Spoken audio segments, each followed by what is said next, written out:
I have with me Home Minister Amit Shah on a day the government held its first cabinet meeting of the second year of NDA-2 in the capital.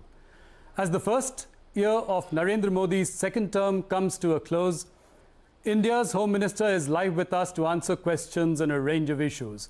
Amit Shah has been the master blaster in NDA's second innings, so let's go straight over to him. Amit Shah ji, आपको हमें interview देने का बहुत बहुत धन्यवाद। सबसे पहले मैं बधाई देना चाहूँगा इस सरकार को 1 साल पूरा करने के लिए। इसलिए मेरा पहला सवाल सीधा और सरल सा है, इस 1 साल में मोदी गवर्नमेंट की दूसरी पारी, ये 1 साल में आप अपनी सबसे बड़ी उपलब्धियां किसको मानते हैं?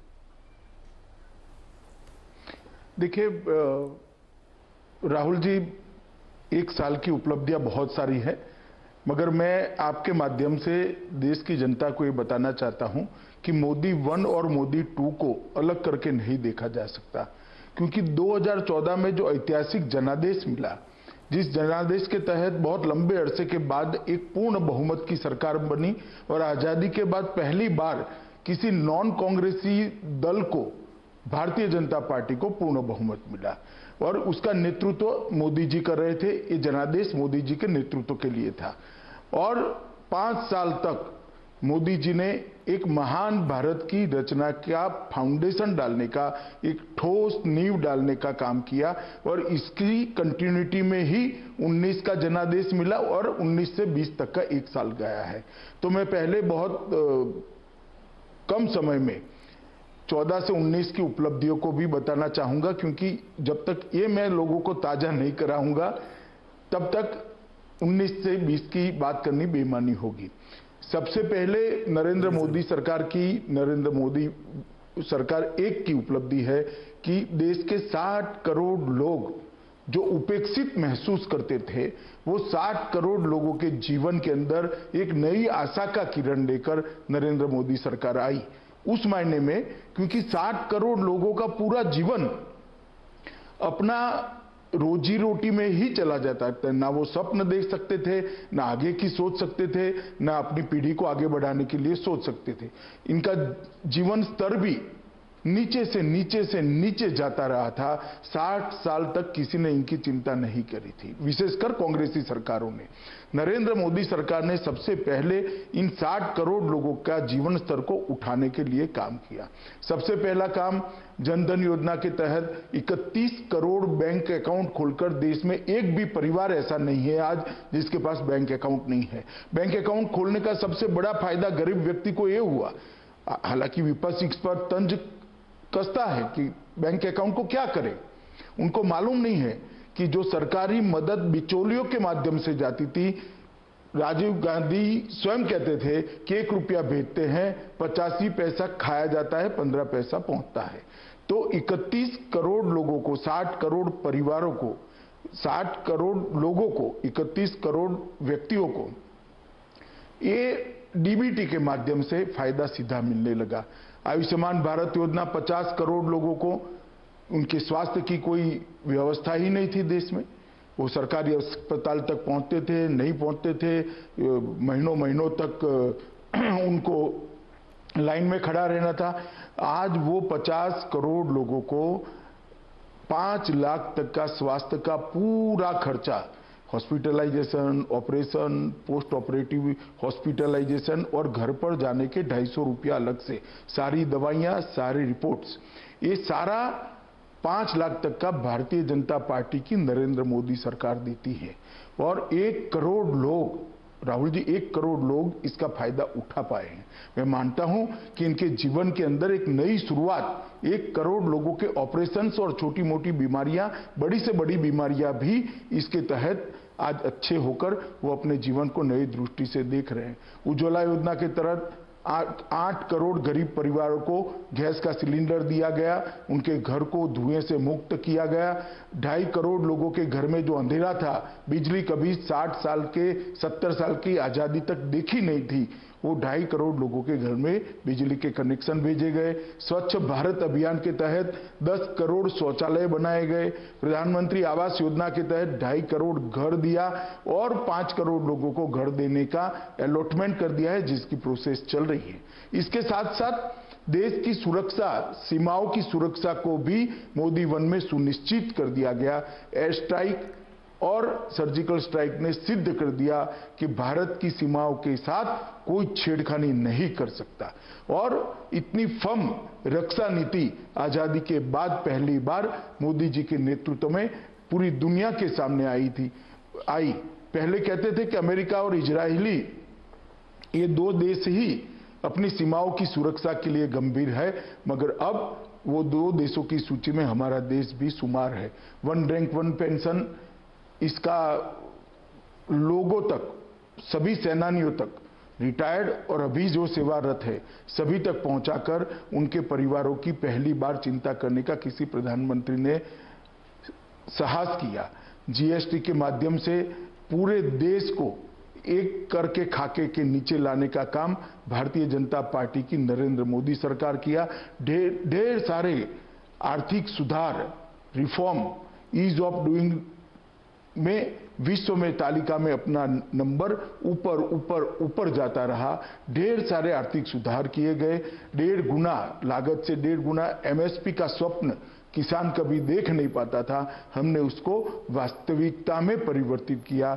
ओबीसी आयोग को संवैधानिक दर्जा देकर हमने 70 साल से पिछड़ा वर्ग के करोड़ों लोग जो अपने आप को संवैधानिक दर्जा न मिलने से अपमानित महसूस करते थे, उनको संवैधानिक दर्जा दिया।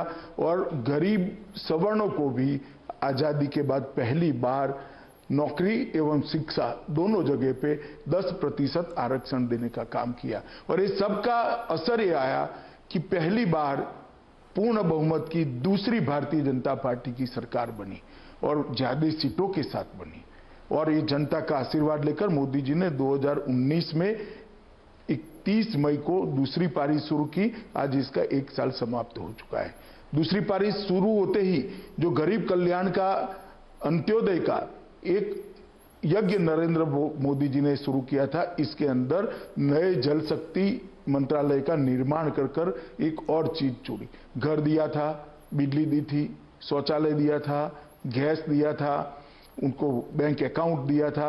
और अब जल शक्ति मंत्रालय का निर्माण कर जल जीवन मिशन के माध्यम से देश के 25 करोड़ घरों के अंदर शुद्ध पीने का पानी पाइप से देने की योजना लेकर आए हैं। राहुल जी, अकेली योजना अपने आप में 1 साल की उपलब्धि के लिए बहुत बड़ी बात है। शायद दुनिया का कोई देश, कोई नेता इतना बड़ा साहस नहीं कर सकता। पीएम किसान सम्मान निधि के तहत लगभग 9.5 करोड़ किसानों को अब तक उनके खाते में सीधा 72,000 करोड़ रुपया हमने भेज दिए। राहुल जी जब प्रचार में निकले थे तो कहते थे किसानों के ऋण माफ करो। मैं उनको पूछना चाहता हूं, 10 साल आपकी सरकार रही, 10 साल में 3.5 करोड़ किसानों का 60,000 करोड़ माफ किया था आपने। हमने 9.5 करोड़ किसानों के खाते में अब तक 72,000 करोड़ रुपया डाल दिया है और ये 5 साल तक चलने वाला है। किसान, मजदूर, छोटे व्यापारी, असंगठित क्षेत्र के श्रमिकों को पेंशन की सुविधा करी, ये पहली बार की गई है। व्यापारी कल्याण बोर्ड का निर्णय कर हर व्यापारी को अपने भविष्य को उज्जवल बनाने का एक रास्ता हमने प्रशस्त किया। दशकों से तीनों सेनाओं के बीच में कोऑर्डिनेशन के लिए चीफ ऑफ डिफेंस स्टाफ की मांग बहुत सारी कमेटियों ने भी करी, बहुत सारे एक्सपर्ट भी कहते थे। और दुनिया भर की रक्षा की अलग अलग रणनीतियों का अभ्यास करते हैं तो सीडीएस बहुत महत्वपूर्ण था। भारत जैसे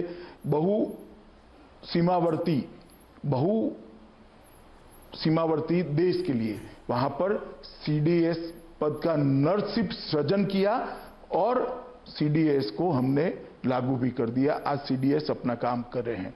आरसेप सालों से, कांग्रेस के समय से ही आरसेप के अंदर ज्वाइन होने की चर्चा चलती थी, मगर जब आरसेप का असली मसौदा सामने आया और इस पर विचार किया गया कि इससे ना किसानों का भला होने वाला है, ना एमएसएमई का भला होने वाला है, ना छोटे दुकानदारों का भला होने वाला है, ना भारत के मैन्युफैक्चरिंग सेक्टर का भला होना है। एक बोल्ड डिसीजन लेते हुए, राजनीतिक इच्छा शक्ति का परिचय कराते हुए आरसेप को मोदी जी ने समाप्त कर दिया। हम नहीं ज्वाइन हुए और मैं मानता हूं कि बहुत बड़ा फैसला था। 6 एम्स नए बनाए गए, 75 नए मेडिकल कॉलेज बनाए गए, 5000 MBBS की सीटें बढ़ाई गई, 1000 पोस्ट ग्रेजुएट डॉक्टरों की सीटें बढ़ाई गई। आदिवासी बच्चों के लिए 450 से ज़्यादा एकलव्य मॉडल रेसिडेंशियल स्कूल को बनाने का काम किया गया और मछुआरों के लिए एक अलग मंत्रालय बनाने का काम भी किया गया। और ढेर सारे ऐसे फैसले हुए राहुल जी जिसकी देश की जनता 70 साल से राह देखती थी। देश की जनता मानती थी, मांगती थी कि धारा 370 और 35 को निरस्त कर दिया जाए, क्योंकि जब तक धारा 370 और 35 है, कश्मीर का भारत के साथ जुड़ाव परमानेंट कभी हो नहीं सकता। किसी की हिम्मत नहीं थी। नरेंद्र मोदी जी ने 5 अगस्त को धारा 370 और 35 को निरस्त कर दिया और कश्मीर को हमेशा के लिए भारत का अभिन्न अंग बनाने का काम किया। 35 से हटने से पश्चिमी पाकिस्तानी शरणार्थी, छम वैली के निवासी, गोरखा सफाई कर्मचारी, महिलाओं, कश्मीरी महिलाओं को अब पूर्ण नागरिकता का अधिकार मिल गया है। इसके साथ हमने CAA भी लाया।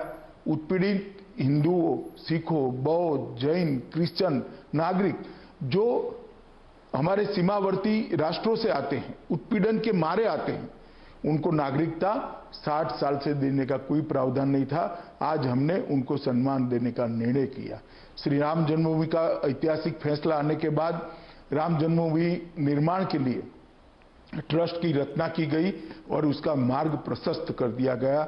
जो प्रश्न अंग्रेजों के समय से लटकता था, उसका भी निराकरण यही एक साल में आया। गुरु नानक देव की 550वीं जयंती में करतारपुर साहिब कॉरिडोर की शुरुआत की। करोड़ों करोड़ों हिंदू और सिखों को करतारपुर साहिब में जाकर नानक देव जी की सेवा में मत्था टेकने के लिए एक व्यवस्था भारत सरकार ने बनाई। आर्म्स एक्ट के अंदर, SPG एक्ट के अंदर सुधार हुआ और CRPC, IPC की सुधार की प्रक्रिया भी शुरू करी। ढेर सारे काम 1 वर्ष के अंदर हुए हैं। इसके साथ आज ही देश दूसरे वर्ष की पहली कैबिनेट में आज बहुत सारी घोषणाएं हुई है। देश के किसान, देश के लघु और मध्यम उद्योग, रेहड़ी पटरी वालों के कल्याण के लिए बहुत सारे निर्णय लिए हैं। 14 फसलों पर 50 से 83% मुनाफा मिले, इस प्रकार की मिनिमम सपोर्ट प्राइस को हमने तय किया है। कृषि के 3 लाख तक के सभी कर्ज को भुगतान की तिथि को 31 अगस्त तक बढ़ाई गई है। किसानों का 3 लाख तक के लोन पर का ब्याज में 2% की छूट दी गई है। किसानों को 28,000 करोड़ की सब्सिडी की घोषणा की है। PM स्वनिधि योजना से फुटपाथ और रेहड़ी पटरी वालों को 10,000 रुपये तक का कर्ज देने का हमने प्रावधान करा है। MSME के लिए 50,000 करोड़ की इक्विटी का प्रस्ताव पहली बार कोई सरकार लेकर आई है और MSME के लिए 4,000 करोड़ का डिस्ट्रेस्ड एसेट फंड भी आज निर्माण करने का देश की कैबिनेट ने फैसला किया है।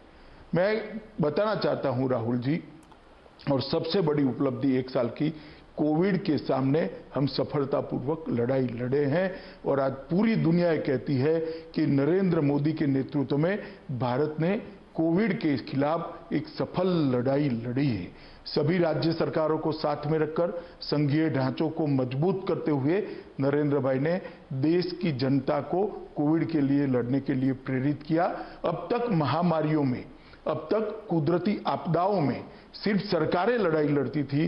पहली बार है कि सरकार और देश के प्रधानमंत्री के साथ 130 करोड़ की जनता कंधे से कंधा मिलाकर ये महामारी के खिलाफ लड़ रही है। मैं मानता हूं ये मोदी जी के नेतृत्व और भारतीय जनता पार्टी की सरकार की बड़ी उपलब्धि है।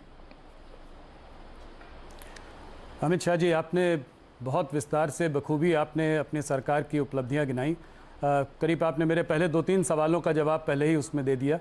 तो मैं सीधा कोरोना पे जाना चाहूँगा। मुझे लगता है कि ये बहुत बड़ी महामारी है जिसका कि हम लोग, जिससे पूरा देश जूझ रहा है।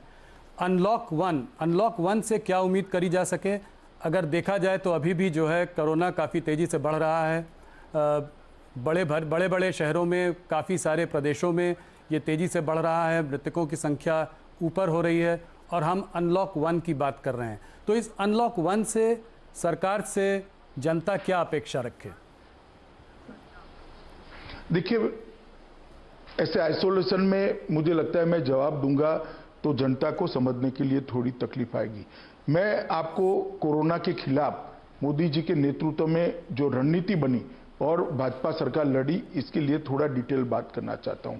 मोदी जी ने सबसे पहले जनता कर्फ्यू, घंटी बजाओ, दिया जलाओ और कोरोना वॉरियर का सम्मान कर कर देश की जनता को एक साथ जोड़ने का काम किया और पूरा देश एक राष्ट्र, एक जन, एक मन के सूत्र के हिसाब से कोरोना के खिलाफ लड़ा है। सभी राज्य सरकार इरिस्पेक्टिव ऑफ पॉलिटिकल पार्टी केंद्र सरकार के साथ मिलकर ये लड़ाई बहुत अच्छे तरीके से लड़ी है। और इसका परिणाम क्या निकला है?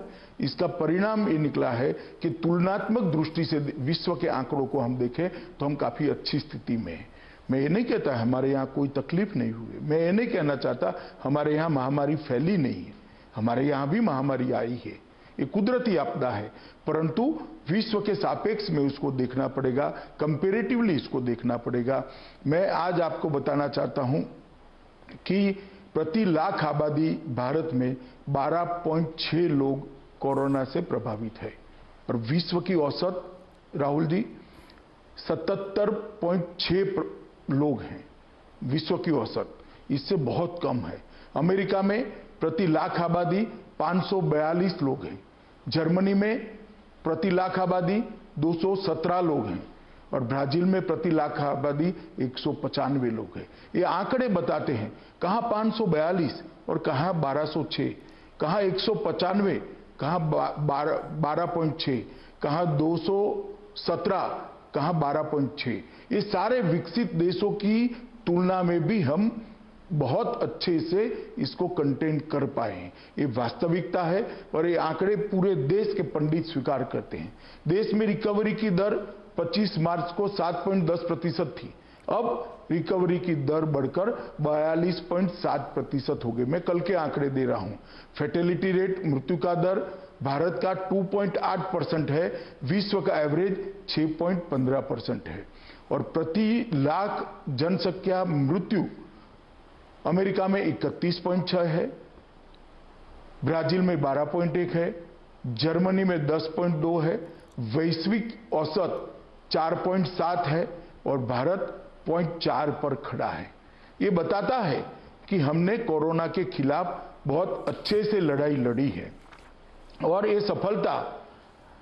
सफलता तब मिली है जब मोदी जी ने सभी राज्य सरकारों को साथ में लिया, 130 करोड़ लोगों को साथ में लिया और हम आगे बढ़े। आप जब अनलॉक 1 की बात कर रहे हैं, मैं इतना ही कहना चाहता हूं कि अब सारे जिलों के अंदर स्वास्थ्य सुविधाएं ठीक ठाक कर ली गई है।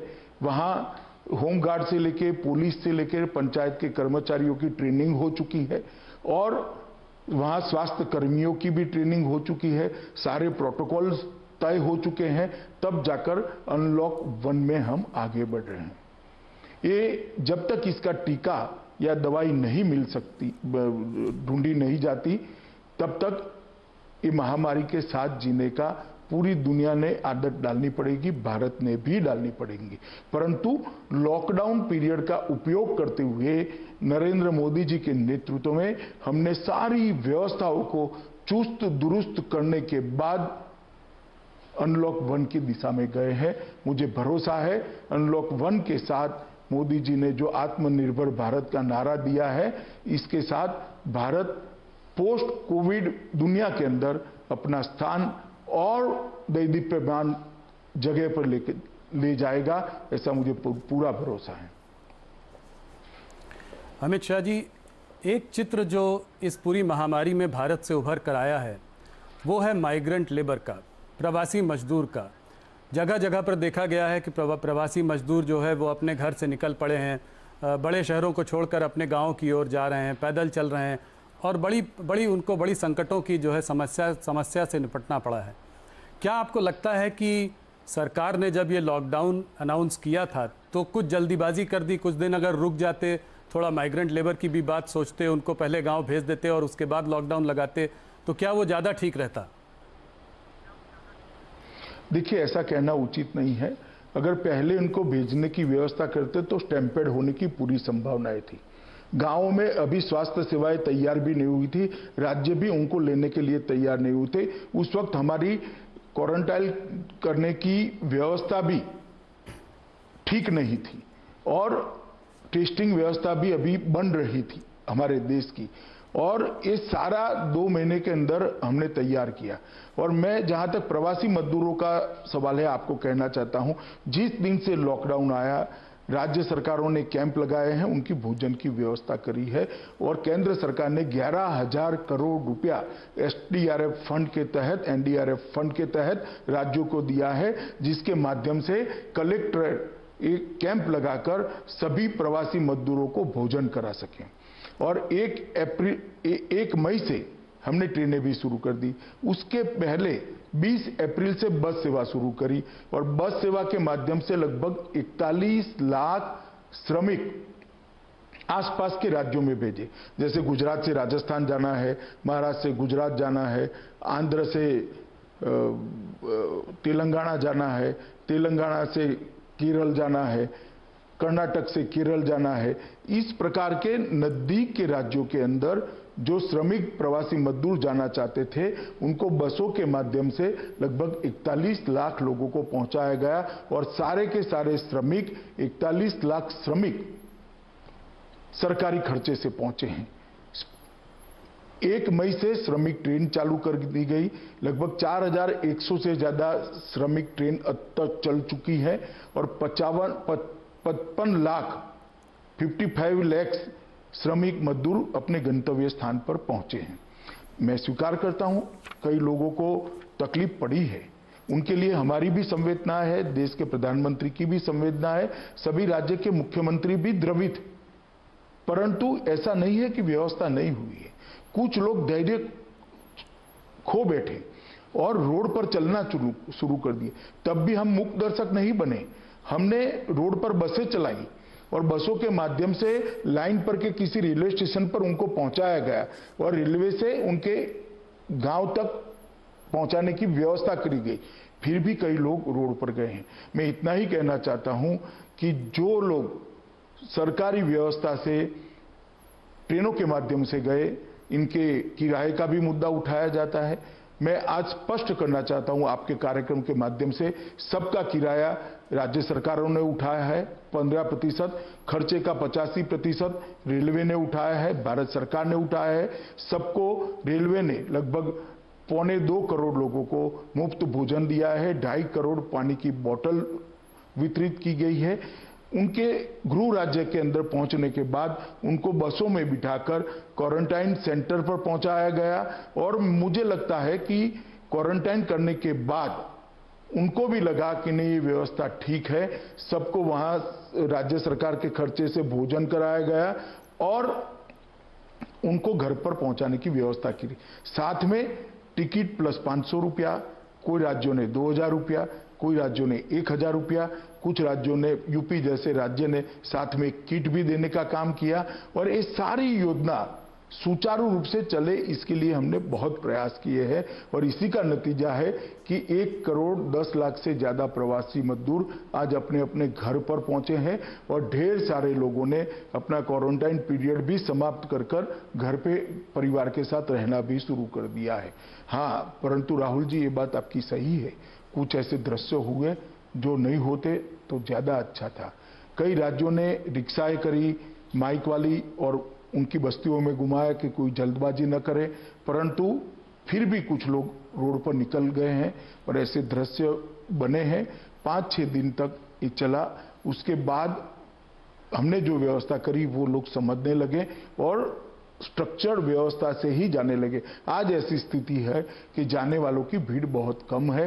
धीरे धीरे ट्रेनें भी, आज तो शायद 70 या 80 ट्रेनों की ही डिमांड राज्यों से मिली है।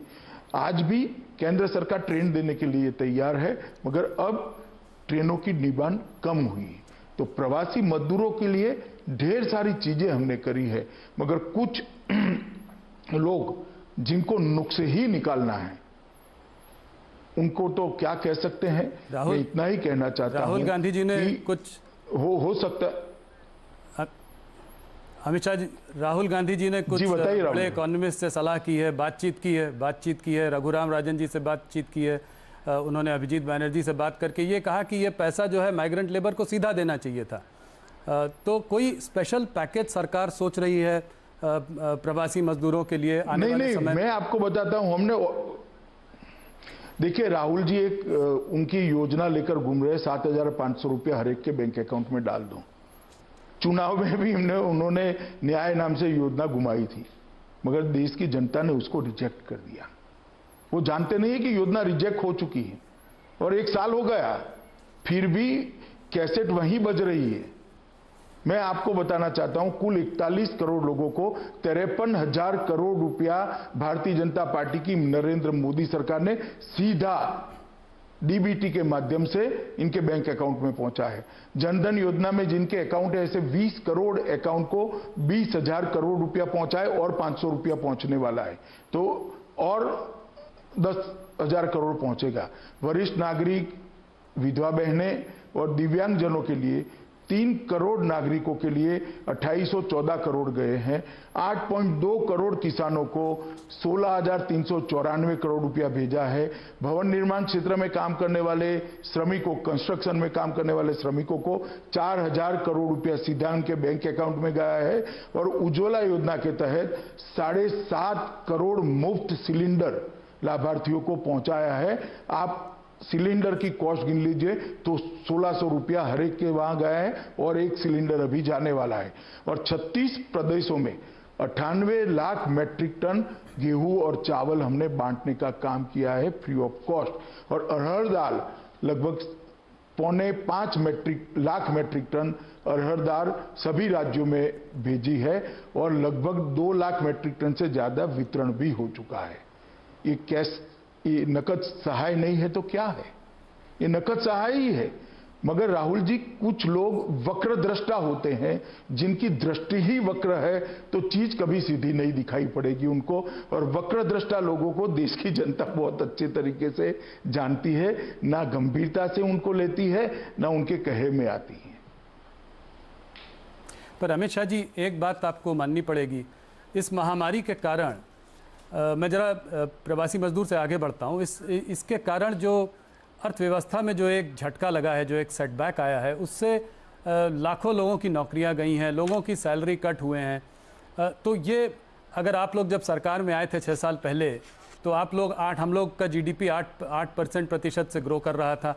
आज जो है, आप किसी का भी आंकड़े ले लें, नोम्यूरा के ले लीजिए, गोल्डमैन सैक्स के ले लीजिए, अपने स्टेट बैंक ऑफ इंडिया का भी ले लें, तो सब कह रहे हैं कि -5% जीडीपी जो है साल भर में देखने को मिलेगा। तो इसको हम कैसे संभालेंगे? जो महामारी का जो इकोनॉमी पर इतना बड़ा झटका है, इसको हम कैसे संभालेंगे? देखिए राहुल जी, मैं आपको एक अलग दृष्टि से एक सवाल पूछना चाहता हूं। दुनिया में आप ऐसा कोई देश निकाल सकते हैं जिसके अर्थतंत्र पर असर नहीं पड़ेगी? ये वैश्विक महामारी है, दुनिया भर के अर्थतंत्र पर असर पड़ने वाली है, भारत के अर्थतंत्र पर भी असर पड़ेगी। तो क्या करें हम? रोना रोए इसका या इसके खिलाफ लड़े? मोदी जी ने इसके खिलाफ लड़ने का फैसला किया है और हिम्मत के साथ देश की जनता का आह्वान किया है कि अर्थतंत्र को भी हम गति देंगे।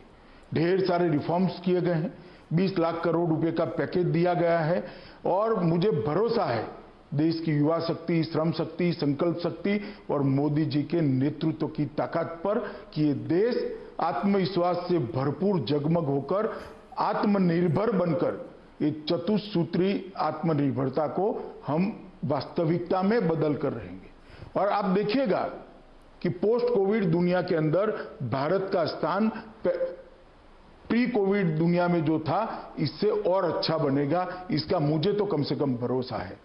जो नेगेटिव सोचने वाले लोग हैं, जो लोग वक्रदृष्टा है, उनके लिए रोना रोना एक विषय हो सकता है, मगर मोदी जी इस आपदा को भी अवसर में बदलने के लिए कृत संकल्प है और मुझे भरोसा है मेरे नेता पर, उनके नेतृत्व में, उनको बताए हुए रास्ते पर ये देश आगे बढ़ेगा। जो बात हो रही है वोकल फॉर लोकल, तो इसको आप कैसे समझाएंगे हमारे दर्शकों को? लोगों का ये भी मानना है कि कहीं ऐसा तो नहीं कि हम लोग आइसोलेशनिस्ट होते जा रहे हैं, इंडिया वर्ल्ड से डीकपल हो जाएगा क्योंकि हम लोग बात कर रहे हैं कि जो इंडिया में बने सामान उसी को आप कंज्यूम करें, उसी को लें। और कहीं जो हमने 1991 में एक लिबरलाइजेशन की पॉलिसी चालू की थी जिससे इंडिया को हम देश के संग जोड़ना चाह रहे थे, ग्लोबलाइजेशन की एक बात थी, कहीं इससे हम पीछे तो नहीं जा रहे हैं? इसको आप कैसे समझाएंगे?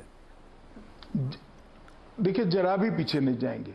130 करोड़ की आबादी हमारी शक्ति है, क्या हमारे अर्थतंत्र को मजबूत करने के लिए इसका उपयोग नहीं करना चाहिए?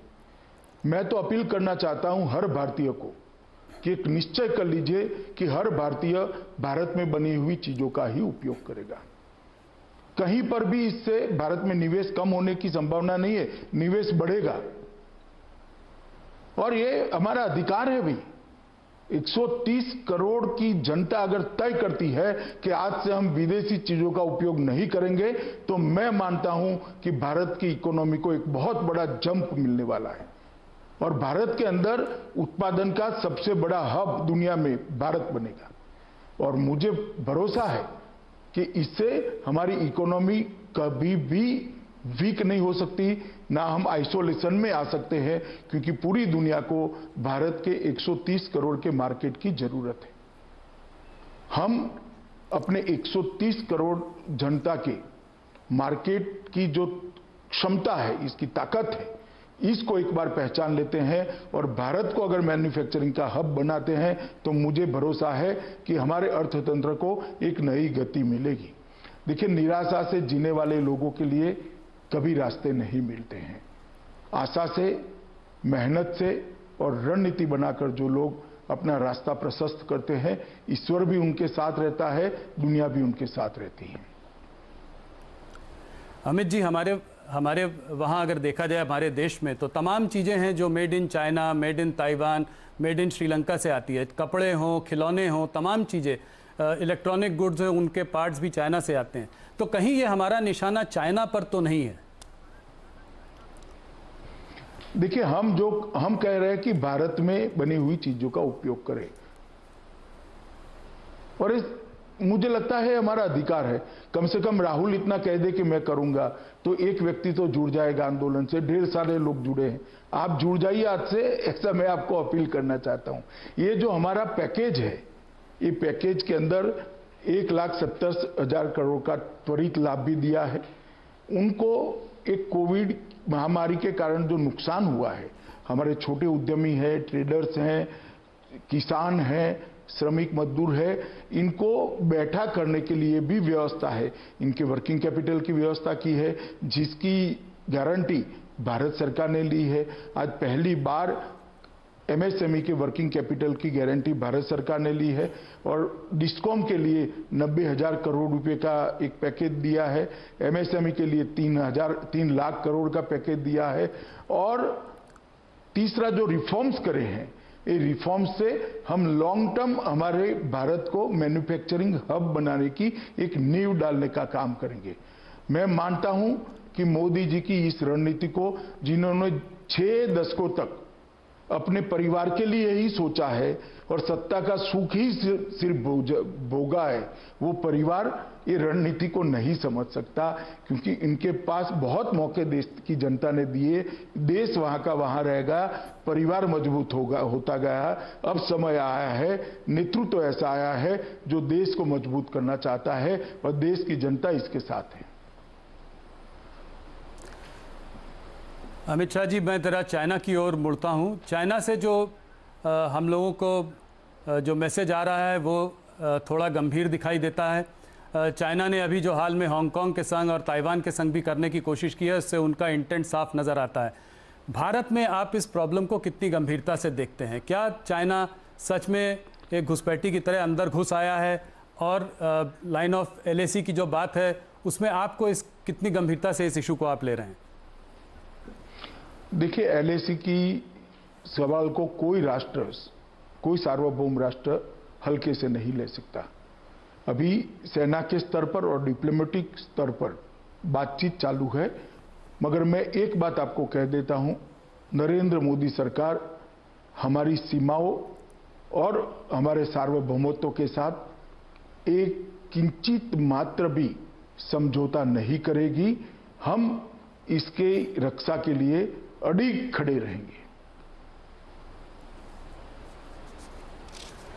क्या आप चाइना से आप डिसअपॉइंटेड हैं? क्योंकि चाइना से बातचीत पिछले कुछ सालों से चल रही है, 2 बार प्रधानमंत्री मोदी जी की भी बात हो चुकी है, मेहमान नवाजी में कोई कमी नहीं रही है, फिर इस तरह का उनका रवैया क्यों? देखिए, मैंने कहा ना, अभी डिप्लोमेटिक स्तर पर और सेना के स्तर पर, दोनों स्तर पर बातचीत हो रही, मगर किसी से हमें डिसअपॉइंट होने की जरूरत नहीं है। हमारी नीति अफर है, अडिग है कि हमारी सीमाओं का ना कोई उल्लंघन कर सकता है, ना हमारे सार्वभौमत्व पर कोई सवालिया निशान लगा सकता है। इसके साथ कोई कॉम्प्रोमाइज नहीं होगा। और डिसअपॉइंटमेंट तो तब होता है जब विफलता मिलती है, विफलता मिलने की कोई संभावना नहीं। मैं पाकिस्तान की ओर भी जरा सा देखना चाहूँगा। इमरान खान के ट्वीट इधर बीच जो आए हैं, हिंदुत्व सुप्रीमेसिस्ट मोदी बोला है, और बोला है कि Pakistan is threatened with false flag operation. इस बात को आप कैसे देखते हैं? और आप ये कैसे देखते हैं कि नेपाल, चाइना और पाकिस्तान तीनों ही इस वक्त भारत के विरोध में है? देखिए, अभी सब अपने अपने यहाँ कोरोना के संकट में हैं, मगर आप एक बात मैंने आगे जो कहा वो समझ लीजिए। हमारी सीमाओं की सुरक्षा के लिए ये सरकार कृतनिश्चयी है, और जहां तक फॉल्स फ्लैग ऑपरेशन का सवाल है, हमने कभी किसी की सीमाओं का उल्लंघन नहीं किया है। मगर किसी ने हमारी सीमाओं का सम्मान नहीं किया, हमारी सेनाओं का सम्मान नहीं किया, तो उसको सबक सिखाने से भी हम पीछे नहीं हटे हैं, चाहे सर्जिकल स्ट्राइक हो या एयर स्ट्राइक हो। ये हमारा रिकॉर्ड दुनिया के सामने अब प्रस्थापित हो चुका है, और हमारी रक्षा नीति भी अब व्याख्यायित हो चुकी है। कोरोना के मामले में अमित जी, पॉलिटिकल गर्मी भी बहुत है, ये पॉलिटिकल मुद्दा भी अपने आप में बन चुका है। सबसे पहले मैं आपसे ये जानना चाहूँगा कि ये कोरोना वायरस के स्प्रेड में आप तबलीगी जमात का कितना बड़ा हाथ मानते हैं, और मौलाना साद कहाँ हैं, ये कहाँ हैं, और इनको हम लोग ढूंढ क्यों नहीं पा रहे हैं? देखिए, मैं अब कहता हूं, अभी हमारी प्रायोरिटी कोरोना के खिलाफ लड़ाई है, और जिन्होंने भी कानून को तोड़ा है, जिन्होंने भी देश के नियमों को तोड़ा है, वो किसी को हम बख्शेंगे नहीं। मैं देश की जनता को आश्वस्त करना चाहता हूं। लोग कहते हैं कि जहां तक पूरे देश की नज़र कोरोना पे थी, आप बहुत बड़ा एक रोल उस पर आप अदा कर रहे हैं। आप MHA पूरा एक नज़र रखे हुए है पूरे देश में। इसके बीच में भी आप मौका नहीं चुके, और मध्य प्रदेश में आपने जो है सरकार बदल दी। ये ज्योतिरादित्य सिंधिया कू आपने कैसे किया? मैंने नहीं किया है। कांग्रेस के अंदर नेतृत्व के प्रति श्रद्धा कम होने के कारण कू हुआ है। देखिए, मध्य प्रदेश में कांग्रेस की सरकार थी, इसको बचाने की जिम्मेदारी मेरी कैसे हो सकती है? इसको बचाने की जिम्मेदारी सोनिया जी और राहुल जी की है। उनके यहां से इनके इतने बड़े नेता नाराज होकर इस्तीफे देकर निकल गए, इतना बड़ा ग्रुप निकल गया, और किसी ने दल बदल नहीं करा है, सबने इस्तीफे दिए हैं, और बाद में भारतीय जनता पार्टी ज्वाइन करिए। अब मध्य प्रदेश की जनता तय करेगी इनका फैसला सही था या गलत था। मगर मैं स्पष्ट कर दूं, ये लॉकडाउन होने के पहले हुआ है। महाराष्ट्र में भी इस तरह की बातें चलती रहती हैं कि किसी न किसी दिन इस सरकार को डिस्टेबलाइज करने की जो है एक ऑपोजिशन का हरदम वो रहा है कि जो है भारतीय जनता पार्टी डिस्टेबलाइज करने की कोशिश कर रही है। भारतीय जनता पार्टी ने भी अपना अटैक काफ़ी बढ़ाया इधर बीच। कोरोना में महाराष्ट्र, आपको पता है, आंकड़े काफ़ी जैसा दिखा रहे हैं, एक काफ़ी गंभीर स्थिति बनी हुई है। तो क्या आपको लगता है वहाँ पर भी भारतीय जनता पार्टी का NCP से वापस बातचीत शुरू हो सकती है? वहाँ पे भी कुछ इस तरह की एक प्रतिक्रिया बन सकती है? आपने कहा जनता की बात, आपने कही कि जनता अगर नाखुश हो तो सत्ता। जी राहुल जी, आप एक इतने अनुभवी जर्नलिस्ट है, मुझे एक बात बताइए, जब तक ये 3 घटक दल है महाराष्ट्र सरकार के अपने आप में और एक दूसरे के प्रति इनका भरोसा अक्षुण्ण है, सरकार कैसे टूट सकती है? और उनका भरोसा हम तो तोड़ नहीं सकते। जो सरकार में बैठे हैं वो ही अगर सरकार से नाराज होकर बाहर निकलेंगे तो क्या हो सकता है? कोई नहीं बचा सकता। हमने कभी ऐसा प्रयास नहीं किया कि कहीं पर भी अस्थिरता आए, और विशेषकर तब जब कोरोना की लड़ाई चल रही है। नारायण राणे जी ने भी बीच में बात प्रेसिडेंट्स रूल की थी, तो इससे इस बात को और गर्मी मिल गई। नहीं, वो बयान तो दे ही सकते हैं, वो सांसद हैं, तो बयान देने में उनको कौन रोक सकता है? उनका भी वाणी स्वतंत्रता का अधिकार है। मगर केंद्र सरकार हर मोर्चे पर महाराष्ट्र सरकार के साथ खड़ी रही है कोविड की लड़ाई में। मैं आता हूं वेस्ट बंगाल की ओर। वेस्ट बंगाल में ममता बनर्जी पिछले काफ़ी महीनों देखा गया है कि वो कोई भी केंद्र पर एक अटैक करने में चूकती नहीं है। आपके ऊपर तो खास करके ये तक कहा है कि अमित शाह जी खुद ही क्यों नहीं बंगाल की सरकार चला लेते हैं। एक तानाशाही का माहौल बना हुआ है और जो है जो चाहते हैं बिना किसी से पूछे करते हैं। राहुल मुझे सुन लो, पहले एक बात का जवाब दे दूं। मैं तो नहीं चला सकता। जी मैं सांसद हूं, बंगाल में जाकर मैं सरकार नहीं चला सकता, मगर इनकी इच्छा भारतीय जनता पार्टी वहां सरकार चलाए वो बंगाल की जनता बहुत जल्द पूरी करने वाली है।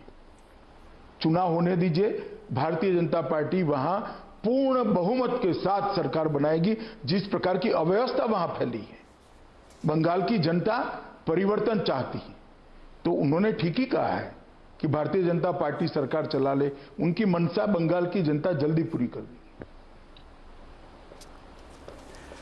बीच में अभी कोरोना वायरस को लेकर भी उन्होंने कहा, जो ट्रेन जा रही थी माइग्रेंट्स को लेकर, उन्होंने कहा कि ये एक पॉलिटिकल कंस्पिरेसी है।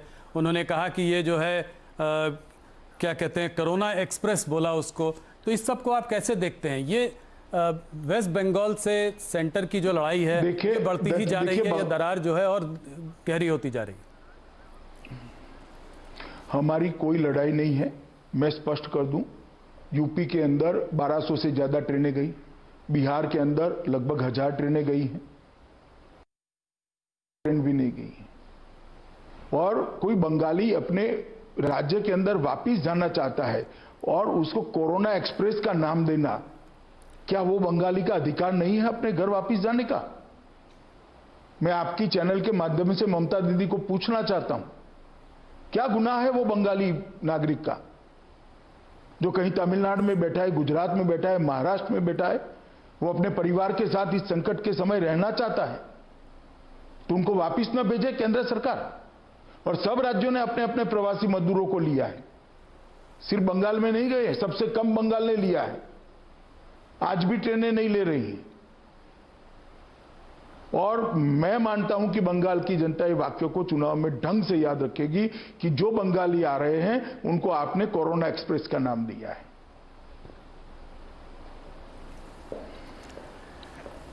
अमित शाह जी, थोड़ा बात आपके मैं गृह मंत्री होने के उस पर बात करना चाहूँगा। हम लोगों ने आपसे बहुत सालों बात किया है एक भारतीय जनता पार्टी के अध्यक्ष की तरह। जब इस सरकार की दूसरी पारी शुरुआत हुई थी तो आपने धुरंधर बल्लेबाजी की। शुरू में आप छाए हुए थे, आप चारों तरफ आप कश्मीर का मुद्दा लेके आए, ट्रिपल तलाक हुआ, राम मंदिर का फैसला आया, सीएए, तमाम ये सब चीज़ें हुई। मैं कश्मीर पर जरा सा आपसे पहला सवाल करना चाहता हूँ। क्या आपको संतोष है कश्मीर में जो हुआ, जो आप चाह रहे थे वो कर पाए? आज भी मैं देख रहा था कि टीआरएफ टेरर ग्रुप ने कहा है कि वो आउटसाइडर्स को वहाँ पर एकदम जो है आने नहीं देंगे। और मुझे ये भी याद है कि मुझे आपने एक बार झारखंड का जब चुनाव चल रहा था तब मैं आपसे मिलने आया था वहाँ पे, तो आपने मुझसे कहा था जिसको जाकर वहाँ रहना है जाके हर कश्मीरी आराम से रह सकता है, और ये मेरा वादा है और मेरा दावा है कि उसको कुछ नहीं होगा। तो इसको आप कैसे देखते हैं? आज कश्मीर की हालत कैसी है? कश्मीर की हालत एकदम ठीक है। 2014 से लेकर 2020 तक और 370 निरस्त करने के बाद भी आतंकवाद के आंकड़े देखिए, 90 से आज तक सबसे कम आतंकवाद के आंकड़े हैं। और इसके पहले भी श्री राजनाथ सिंह जी जब गृह मंत्री थे, कश्मीर के अंदर भारत सरकार ने अपना बहुत अच्छा परफॉर्मेंस किया था और आतंकवाद को कंट्रोल में लिया था, और आज भी है। मैं कश्मीर की जनता को भी आश्वस्त करना चाहता हूं कि उग्रवाद से, आतंकवाद से कश्मीरी बच्चों को मुक्ति दिलाने का काम नरेंद्र मोदी सरकार ही कर सकती है। अमित शाह जी, सीएए पे थोड़ी सी बात करना चाहूँगा। सीएए लाने के बाद तमाम प्रोटेस्ट हुए, देश भर में प्रोटेस्ट हुए, दिल्ली में तो बहुत बड़े दंगे भी हुए, काफ़ी लोग मारे भी गए। इसको आप कैसे देखते हैं? क्या सरकार की तरफ से कोई कमी रह गई कम्युनिकेट करने में कि आप क्या करना चाह रहे थे, या आप इसको कोई साजिश के उस पर देखते हैं कि कोई एक साजिश थी कि इसको डिरेल किया जाए? देखिए, इसको जानबूझकर लोगों के बीच में भ्रांति पैदा कर दी गई कि सीएए से इस देश के मुसलमानों की नागरिकता जाने वाली है। मैं आज भी आपके चैनल के माध्यम से देश भर के मुसलमान भाइयों बहनों को कहना चाहता हूं कि सीएए के अंदर एक भी प्रोविजन ऐसा नहीं है जो किसी की भी नागरिकता ले ले। मैंने जब राज्यसभा में भाषण किया तो कपिल सिब्बल, श्री आनंद शर्मा और गुलाम नबी आजाद ने भी इसको स्वीकार किया कि हम नहीं कहते नागरिकता जाएगी। तो फिर भाई आपकी पार्टी की अध्यक्षा रामलीला मैदान में क्यों ऐसा बोल रही है कि आपके अस्तित्व की लड़ाई है, रोड पर आ जाइए? क्यों लोगों को उकसा रहे हो भाई काम का? मगर ये लंबा नहीं चलता है। हमने भी कम्युनिकेशन किया है, हमने भी बातों को रखी है, संसद में भी इस पर कई बार चर्चा हुई है, और धीरे धीरे बात नीचे तक परकोलट हुई है कि इसको गलत तरीके से लोगों के सामने रखा गया है। दिल्ली रायट्स, दिल्ली में जो रायट्स हुए उसकी जांच की रिपोर्ट कब तक उम्मीद की जा सकती है, और उसमें क्या होगा? क्या एक्शन लिया जाएगा उनके खिलाफ जिन्होंने दंगों को भड़काया है? जरूर लिया जाएगा, कठोर से कठोर कदम उठाए जाएंगे। हमने षड्यंत्र का भी एक एफआईआर बनाया है जिसके तहत जांच चल रही है, और मैं आपको सुनिश्चित कर देश की जनता को और दिल्ली की जनता को विशेषकर ये कहना चाहता हूं कि अब तक के सभी राइट्स में सबसे ज्यादा कठोर कदम इसी राइट्स के अंदर उठाए जाएंगे, और सजाएं भी होगी इरिस्पेक्टिव ऑफ किसने क्या किया है, कितना बड़ा आदमी है, वो कुछ नहीं देखा जाएगा। जिसने राइट्स करे हैं, जो राइट्स के लिए जिम्मेदार है, उनको सजा दी जाएगी, और बहुत अच्छे तरीके से दिल्ली पुलिस इन्वेस्टिगेट करेगी। तो आप कह रहे हैं कि बड़े बड़े नेता भी इसके घेरे में आएंगे? मैंने नेता शब्द प्रयोग नहीं किया। कोई भी बड़ा आदमी हो, मगर राइट्स के लिए अगर जिम्मेदार है तो वो जरूर सजा प्राप्त करेगा। अमित शाह जी, एक सीधा सवाल आपसे करना चाहता हूं, क्या आपकी सरकार एनआरसी के लिए भी कटिबद्ध है?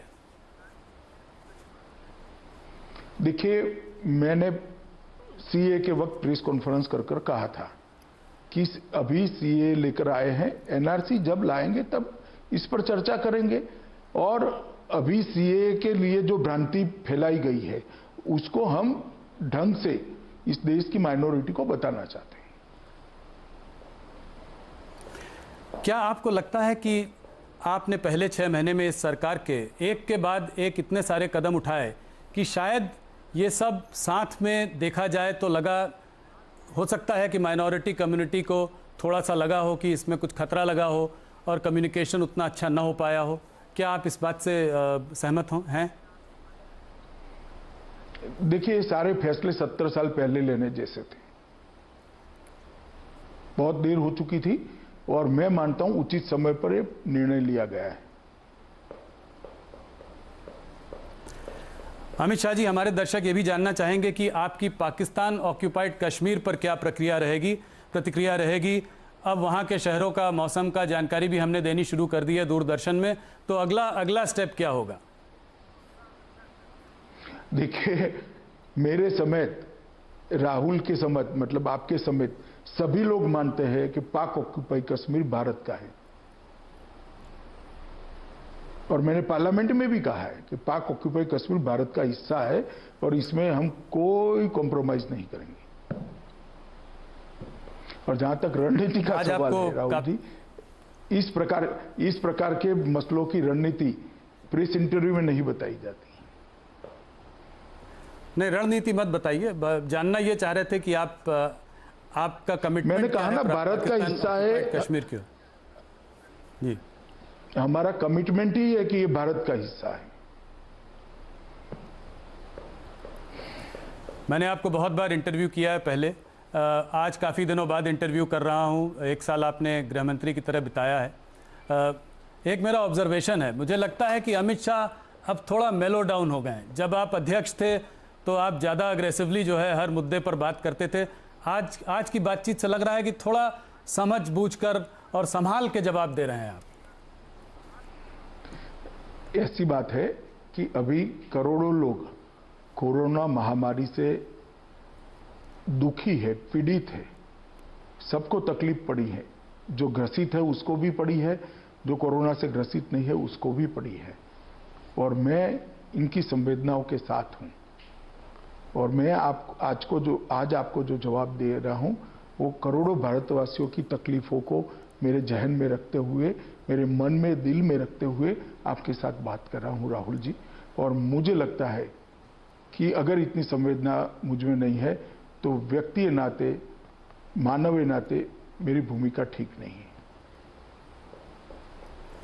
अमित शाह जी, आपने हमको इतना समय दिया, हमारे सारे सवालों का जवाब दिया, इसके लिए बहुत बहुत धन्यवाद। आप भी अपनी सेहत का ख्याल रखिए, सुरक्षित रहिए। बहुत बहुत धन्यवाद। नमस्कार। नमस्कार।